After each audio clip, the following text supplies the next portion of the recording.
We want to discuss more into this, and let me bring in our studio guest, Mr. Liu Shinan. He's a senior columnist for the China Daily newspaper.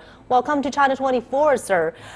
I want to get your thoughts on this first. There are controversies surrounding this initiative. Now, do you think that this could be an effective way to get people interested in reading, or is it just a stunt to get media attention or exposure?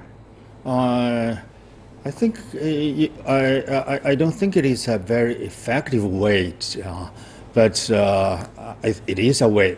Of course, I know that in recent days, some internet users in China blamed it as a commercial stunt by certain businesses and some showing off by some actresses and actors.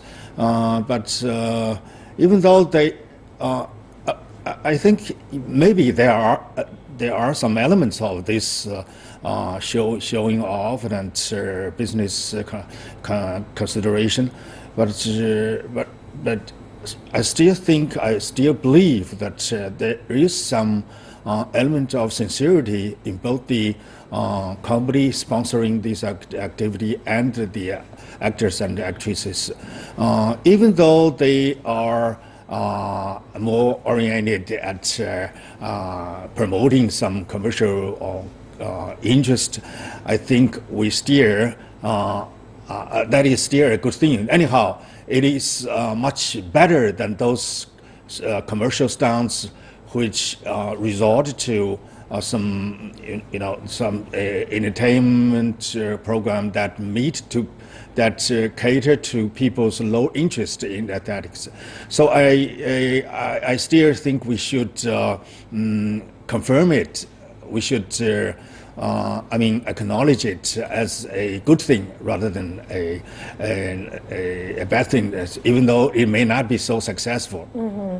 There certainly are cultural differences between UK and China. Why do you think it was more successful in UK than here in China? I don't know how successful it was in Britain, but I do know how unsuccessful it is in China. Apparently, there are a few reasons accounting for this phenomenon. First, we know that the number of subway passengers in China is much larger than in Britain and any other Western country. So much crowded. And in this environment, it's usually impossible for people to open a book and concentrate on reading. That's impossible. Even though it's not in the rush hours, people are still finding it not so convenient to read a book while riding the subway. Does it also have to do with reading habits? Yes, of course. I think that is the worst part of things. According to a survey last year, the average number of books read by Chinese people last year is only 7.84 copies, while at the same time the British people read 54. So that's annually. So that has something very serious with the habit of reading. Unfortunately, we Chinese people do not have that good habit so far, because there are two reasons at the moment. First, people tend to read to look at their mobile phones. That's a very common phenomenon everywhere in Chinese corner. Maybe that can be explained by the advancement of IT technology in China. We know that the IT internet infrastructure at the moment is more advanced than in Britain. Mm-hmm. But what is more unfortunate is that we Chinese people take reading as something very practical and very poverty-seeking.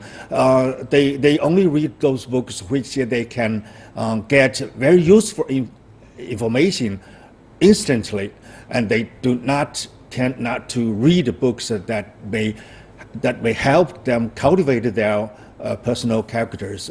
So I think the most important thing for us to is to help people to develop a good habit of reading books, not for the purpose of getting quick profit from it, but from for cultivating our personal characters. Thank you so much, Mr. Liu Shinan, for My making pleasure. this very interesting comparison.